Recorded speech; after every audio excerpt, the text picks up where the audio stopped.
कला श्रम संपदा,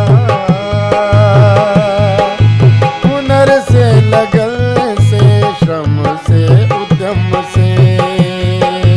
हरी भरी धरा है घर नगर भरा है, फल फूल संपदा कला श्रम संपदा, फल फूल संपदा कला श्रम संपदा, फल फूल संपदा कला श्रम संपदा। एक शहर जिसका है पौराणिक और ऐतिहासिक महत्व, एक शहर जिसकी रचकन में समाये कला और संस्कृति के तत्व, वो एक शहर जो कभी मशहूर रहा आम और रोहू मछली के लिए, आज वो शहर दे रहा है मखमली एहसास। आपकी सोच जरूर आपको ले आई होगी अमरोहा के आसपास। अमरोहा आज जिसकी पहचान है कालीन वाले शहर के रूप में, अमरोहा जिसकी कला का कायल है सारा हिंदुस्तान। कला और उद्योग का अद्भुत समन्वय है यहाँ।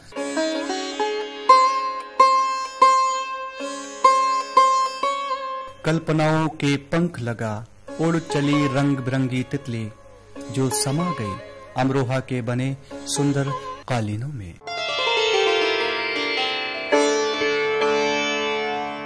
ऐसे खूबसूरत कालीन जिन्हें निहारते रहने को जी चाहे, इतनी कशिश कि बार बार जिन्हें छूते रहने को दिल चाहे।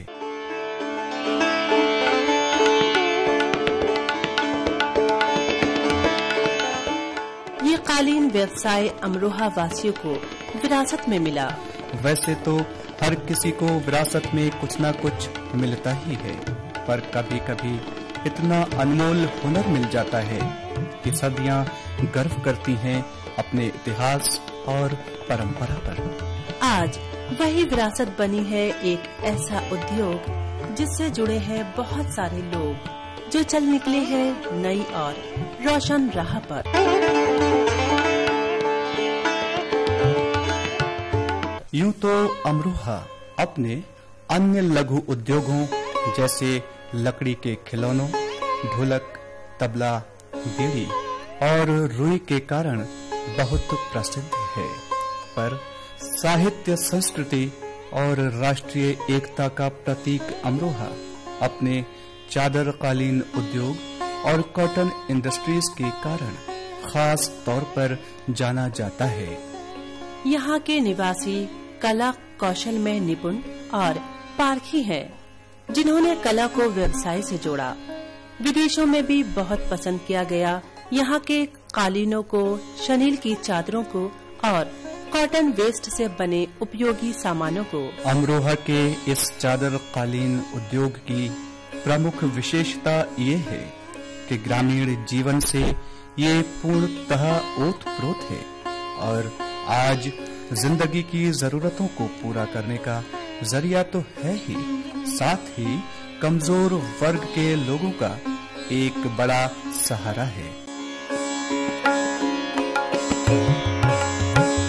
खड्डी इस उद्योग का आधार है, जिसके बिना कुछ भी संभव नहीं। कालीन उद्योग की सबसे बड़ी जरूरत है खड्डी। यूं तो पूरे अमरोहा में 1200 के करीब खड्डियां हैं जिन पर कालीन बुना जाता है, परंतु वर्तमान में लगभग 900 खड्डियां ही कार्यरत हैं।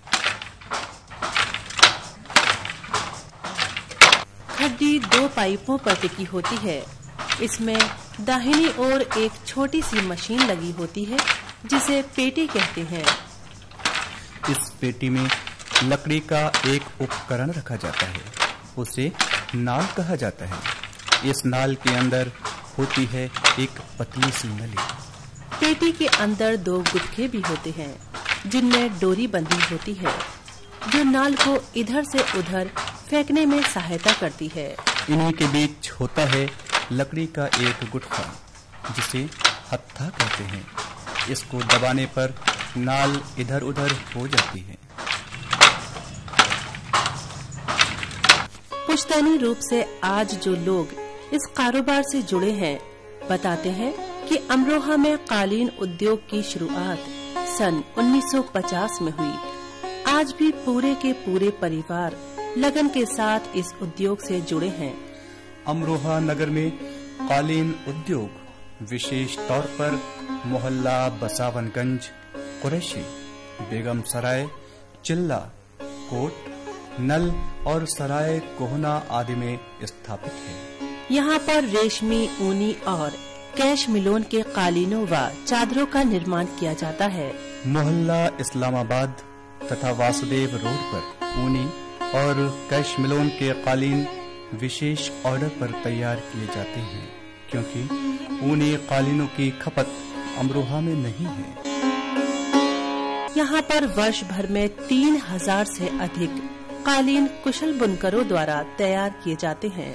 इस उद्योग की एक बड़ी जरूरत है कच्चा माल, जिसमें शामिल है सूत, रेशम, रंग आदि। हमें बताया इस उद्योग से प्रमुख रूप से जुड़े वसीम है। अमरोहा में जो कालीन का उत्पादन होता है वो दो तरीके का होता है। एक तो फर्श पे बिछाने वाले कालीन होते हैं और एक बेड पर बिछाने वाले, जिसमें फर्श पे बिछाने वाले कालीनों में कच्चे माल का उत्पादन होता है, जिसको आगे तैयार करने के लिए हम लोग बाहर देते हैं, वहाँ से वो एक्सपोर्ट होता है। फिर दूसरा कालीन जो बेड पर बिछाने वाले होते हैं उसका पूर्णतः उत्पादन अमरोहा में ही होता है, जिसमें 3 तरह के कालीन विशेष तौर पे होते हैं, जैसे ऊनी, रेशमी और कैशमिलोन के। इसमें भी ऊनी कालीन विशेष तौर पे प्रसिद्ध हैं। अमरोहा के जो कालीन है बेड के, इसमें ऊनी कैशमिलोन से तैयार होते हैं, नीचे कॉटन का धागा होता है इसमें, और हाथ से तैयार किए जाते हैं। इसमें किसी तरह का मशीन वर्क नहीं है, सब हाथ से निर्भर है। और उसमें भी श्रमिक 2 तरह से काम करते हैं, एक तो ठेके पर और एक अपना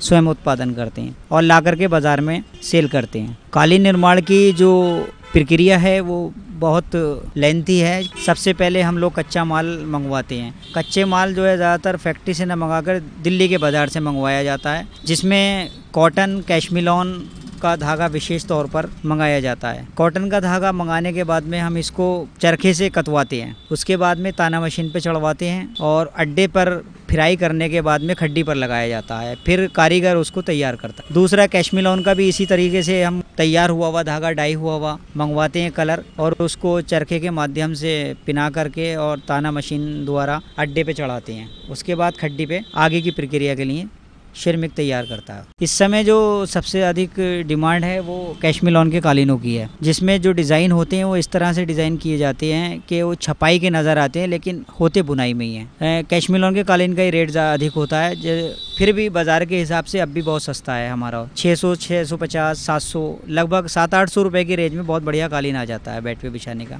जो बाज़ार की आम चादर से मुकाबला करने में बहुत अधिक टिकाऊ है। जहाँ तक सवाल अमरोहा में चादर कालीन व्यवसाय से जुड़े कार्य कुशल श्रमिकों का है, तो जो लोग पुश्तैनी रूप से इस उद्योग से जुड़े हैं, उनमें हर घर में 1 या 2 कुशल कारीगर जरूर मिल जाएंगे। मैं डॉक्टर दीपक अग्रवाल यहाँ JS हिंदू पीजी कॉलेज में पत्रकारिता जनसंचार विभाग में प्राध्यापक हूँ। अगर हम बात अमरोहा के कालीन उद्योग की करते हैं तो अमरोहा का कालीन उद्योग आज़ादी के बाद से ही यहाँ शुरू हो गया था। अमरोहा के कालीन पूरे देश में नहीं बल्कि विदेश में अमरोहा की एक पहचान है। कालीन के अलावा अमरोहा में ढोलक, तबला, चरखी उद्योग भी है जो अमरोहा को एक पहचान दिलाता है। लेकिन अमरोहा की एक पहचान कालीन उद्योग से ही बनी है। कालीन उद्योग में 2 तरह के श्रमिक काम कर रहे हैं, एक कुशल श्रमिक हैं और एक अकुशल श्रमिक। कुशल श्रमिक को तो जो वेतन है वो ठीक ठाक मिल जाता है, वो ठीक ठाक कमाई कर लेता है, लेकिन एक अकुशल श्रमिक को बहुत ज़्यादा नहीं मिल पाता है। श्रमिकों के हालात यहाँ बहुत अच्छे नहीं कहे जा सकते हैं, उन्हें बहुत अच्छा पैसा भी नहीं मिलता है, इसलिए उनका सामाजिक स्तर भी बहुत अच्छा नहीं है। ये जो कालीन उद्योग का कार्य है यह एक पुश्तैनी काम है। जो श्रमिक लगे हुए हैं उन श्रमिकों ने अपने पुरखों से ये काम सीखा है।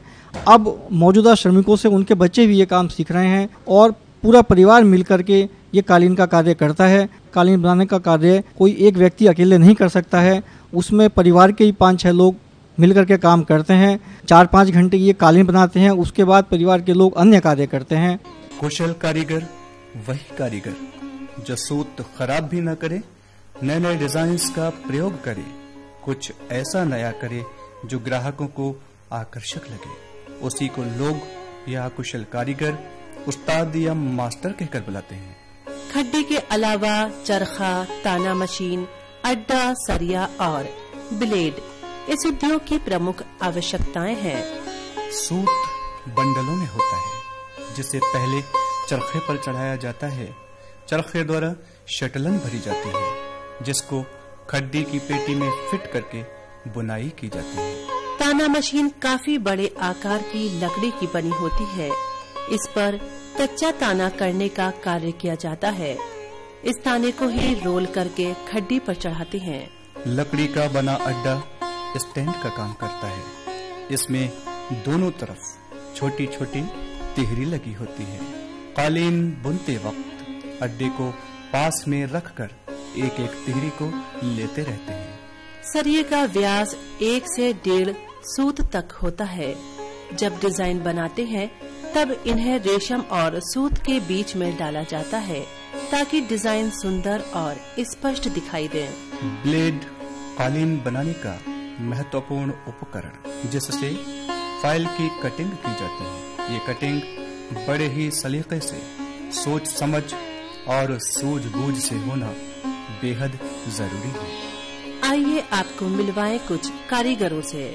इदरीस अहमद, यहाँ लगभग कोई 2 साल से। पहले तानी बनती है, उसके बाद हम तानी को लपेट कर खड्डी पर लाते हैं लूम पर, उसके बाद बुनाई होती है इसकी। यही लगभग सुबह से लेकर शाम तक हम 7-8 मीटर कपड़ा बना देते हैं। रईस अहमद अंसारी, तकरीबन 20 साल हो गए। अच्छा लगता है, मेहनत तो काफ़ी होती है और प्रोडक्शन भी अच्छे निकालते हैं हम लोग। सबसे मेन चीज़ हमारे लिए धागा फर्स्ट क्लास होना चाहिए, बढ़िया, और उसके हिसाब से हम साइज़ देखते हैं, पीस का क्या साइज़ है, उसके हिसाब से हम डिज़ाइन भी बनाते हैं और माल भी अच्छा बनाते हैं। ये पॉलिस्टर हुआ और 2 प्लाई हुआ, सिंगल प्लाई हुआ और जिस तरह का मिलता है उसी तरह का यूज़ करते हैं हम धागा। मेरा नाम कौसर अली अंसारी है। आर्ट लूम है हमारा यहाँ और 2 ताना मशीन है, इस पर काम करवाते हैं। तो जैसे हमें ऑर्डर मिलता है जिस हिसाब से हम उस हिसाब से काम करवाते हैं। पहले धागा खुलता है इसका।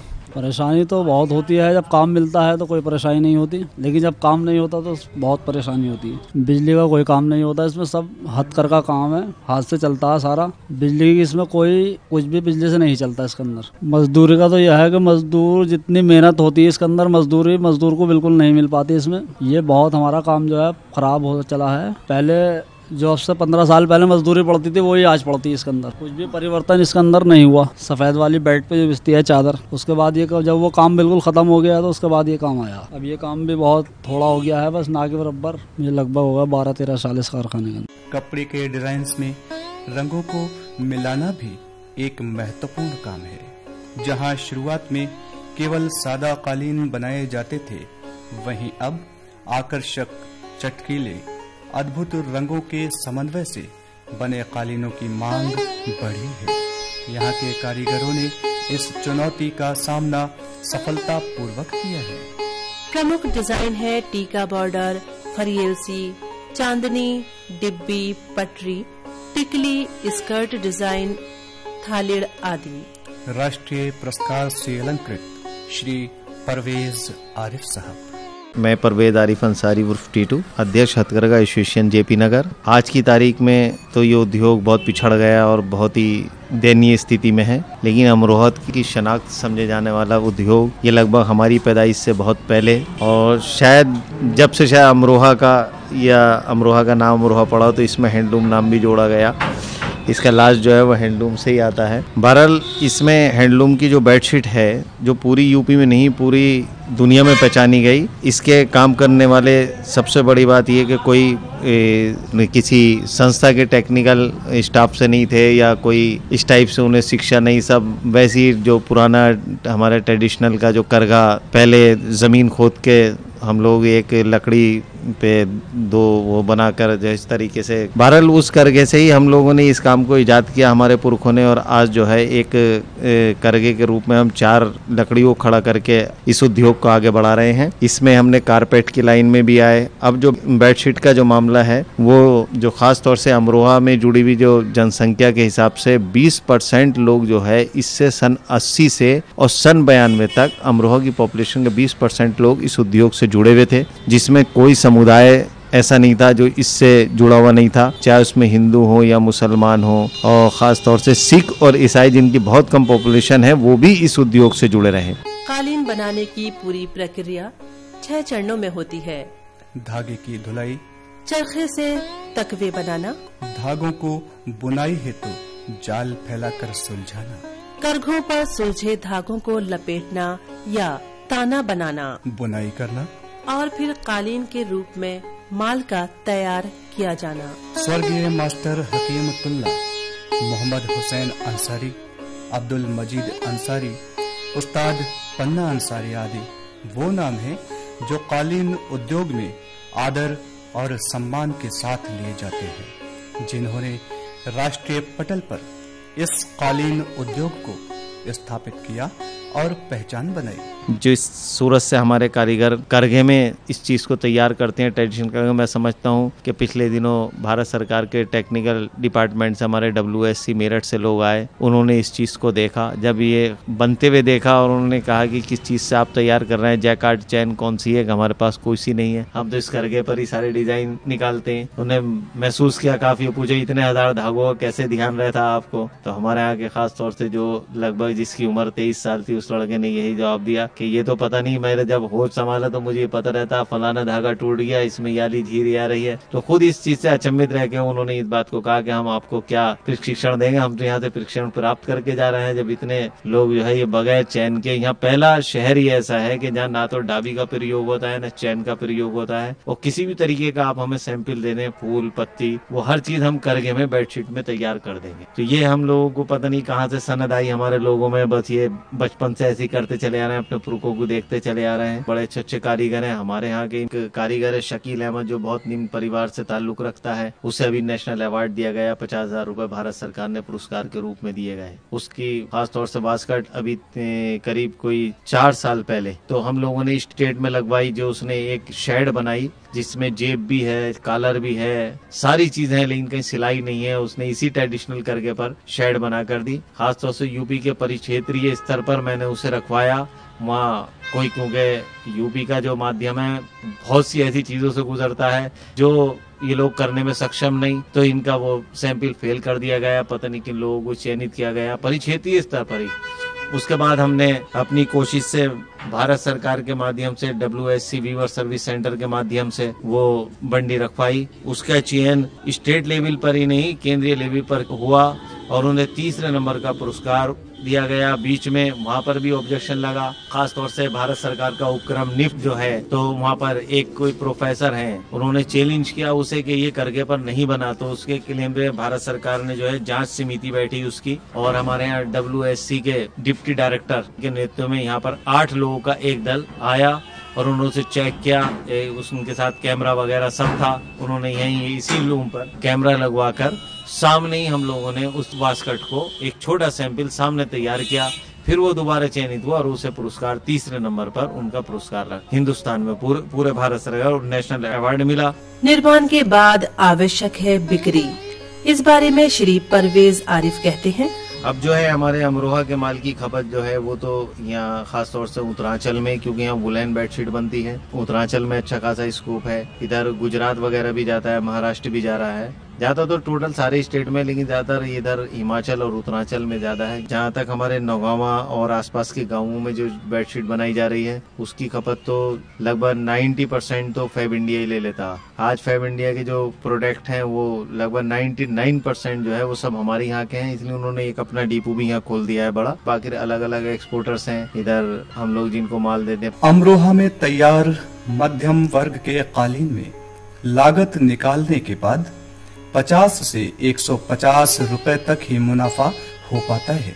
समय और स्थिति के अनुसार ये राशि घट बढ़ भी जाती है। ज्यादा लाभ न होने के बाद भी आज प्रतिस्पर्धात्मक बाजार में कालीन उद्योग मजबूती से अपने पैर जमाए खड़ा है। पर सूत में तेजी इस उद्योग की स्थिति को डावाडोल भी करती रही है। कच्चा माल जो है हम अपने यहाँ जो बेडशीट में हमारे यहाँ यूज होता है 220, 240, 260 अलग अलग काउंट का सूत, ये सब हम पहले, हमारा ये सूत फैक्ट्री थी अमरोहा कताई मिल, यहीं से इनका एक डिपो खुला हुआ था, तो यहीं से हम लोग परचेस करते थे और हमें घर बैठे जो है वो सुविधा मिल जाती थी, ट्रांसपोर्टेशन बच जाता था। उसी से हम लोग कंपटीशन में काफी मुकाबला कर लिया करते थे। और जो बाहर की चीजें आ रही हैं चाइना वगैरह की, उनसे। अब यह है कि यहाँ पे सूत फैक्ट्री बंद कर दी गई, या कुछ नहीं, पहले तो एक मॉडर्नाइजेशन का पता नहीं क्या अपनाया, जबकि हमारे यूपी में सबसे अच्छी चलने वाली मिल जिसका धागा सबसे ज्यादा अच्छा चलता था, अच्छे रेट थे, उससे मॉडर्नाइज के रूप में कि जो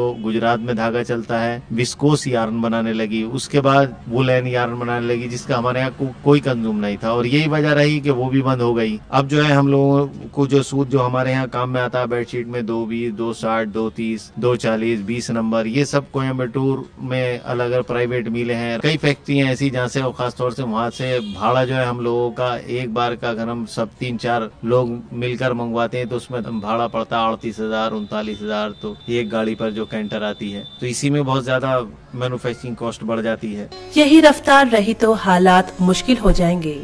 यही चिंता सता रही है उन श्रमिकों को जिनके परिवार कालीन व्यवसाय के भरोसे हैं। सबसे पहले तो हमारी, क्योंकि कभी भी हमें भारत सरकार ने अभी तक निराश नहीं किया, लेकिन पहली बार ऐसा लगा कि प्रधानमंत्री सृजन योजना पूरे हिंदुस्तान में लागू है, जिससे तमाम लोग लाभान्वित हो रहे हैं। उससे बुनकर समुदाय जो है वो वंचित रखा गया है। बुनकर साथी ने आवेदन किया था तो उन्होंने कहा कि भाई आप हैंडलूम में नहीं कर सकते, हैंडलूम में उसका कोई वह नहीं है। हमारे जियो में लिखा और नेट पर खोल के दिखाया, उसमें साफ नीचे लिखा हुआ रहता है कि हथकरघा बुनकर के लिए नहीं है। तो मेरा अनुरोध है जो भी लोग इसमें जो प्लानिंग से बनाते हैं कि वो कम से कम एक कॉलम के एक मेन ऐसा काम जो हैंडलूम एक बहुत बड़ा उद्योग है, कृषि के बाद आता है भारत में, उसी चीज से क्यों वंचित रखा जा रहा है। मेरा अनुरोध है कि उसे इसमें जोड़ें, इस योजना का, क्योंकि हमेशा प्रधानमंत्री रोजगार योजना के अंतर्गत बहुत लोगों ने लाभ उठा के और बहुत ज्यादा हमारे यहाँ हैंडलूम यूनिट्स खड़ी हुई हैं, लेकिन जब से ये योजना बंद हो गई, बड़ी योजना बनी है, तो हमें इससे वंचित रखा गया। शासन ने श्रमिकों के कल्याण तथा उद्योग को प्रोत्साहन देने के लिए अपने कदम बढ़ाए, जिन्होंने कालीन उद्योग को संजीवनी दी है। सिंडिकेट बैंक अमरोहा के मुख्य प्रबंधक श्री MAZ हुसैन साहब। ये जो कालीन के बुनकर हों या कोई भी तरह के दस्तकार हो, उनके लिए गवर्नमेंट और बैंक दोनों के पास योजनाएं हैं। जैसे इनकी सहायता हम अगर BPL में है, बिलो पॉवर्टी लाइन के लोग हैं, तो SGSY के अंदर SHG बना के, सेल्फ हेल्प ग्रुप बना के कर सकते हैं, स्वयं सहायता समूह बनाकर। और जो लोग अगर APL के हैं तो बैंक जनरल समूह भी बनाता है, सेल्फ हेल्प ग्रुप जनरल भी बनाता है, जिसमें कोई सब्सिडी नहीं मिलती है, लेकिन हम उनका जितना अपना कॉर्पस फंड होता है उसका 4 गुना तक उनको लोन दे सकते। कॉर्पस फंड का मतलब ये होता है कि जब हम ग्रुप बनाते हैं तो ग्रुप पहले आपस में सेविंग करते हैं, एक डिसाइड करते हैं मीटिंग करके कि हम 500 रुपया महीना या 1000 रुपया महीना हर महीने हम 10 मेंबर अपने अकाउंट में जमा करेंगे ग्रुप के, और वो पैसा जब महीने में 10,000, 15,000, 20,000 जो भी उनका जमा हो जाता है, वो आपस में जिसको लोन की जरूरत पड़ती है उसको लोन देते हैं। तो ये जो लोन का फंड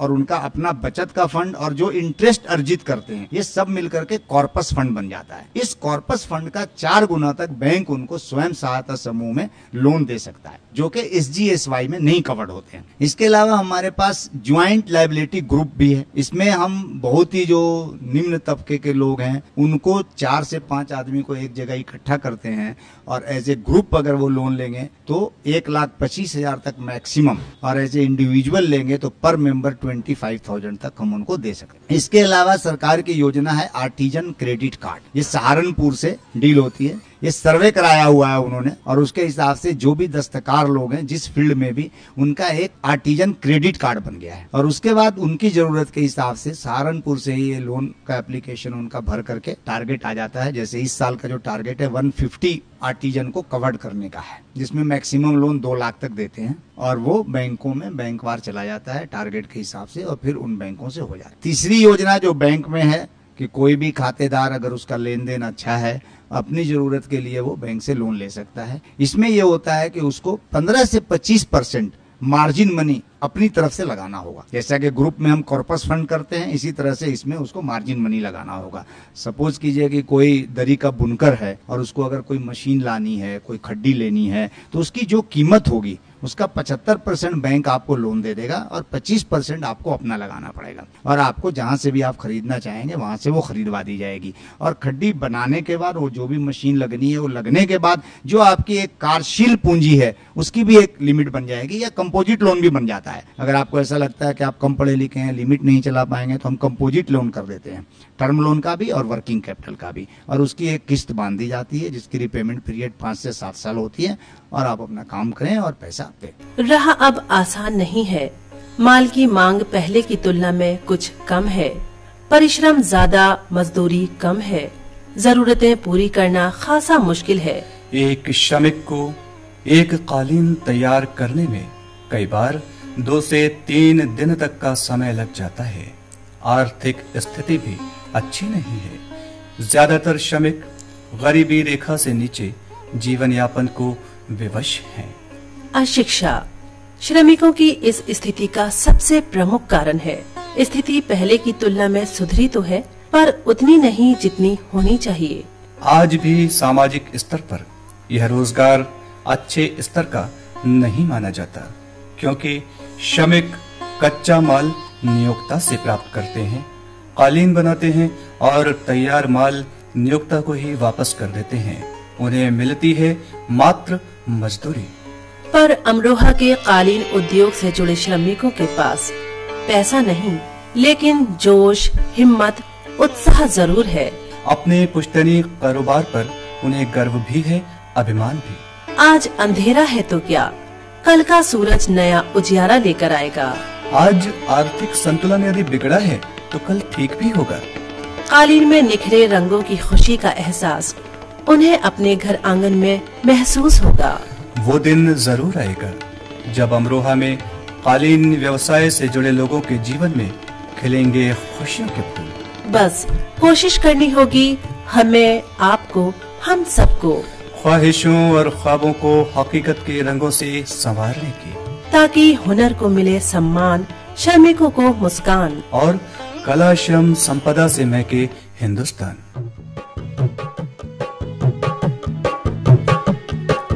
भले फूल संपदा, भले फूल संपदा, कला श्रम संपदा, हुनर से, लगन से, श्रम से, उद्यम से। भरी भरी धरा है, घर नगर भरा है। फल फूल संपदा, कला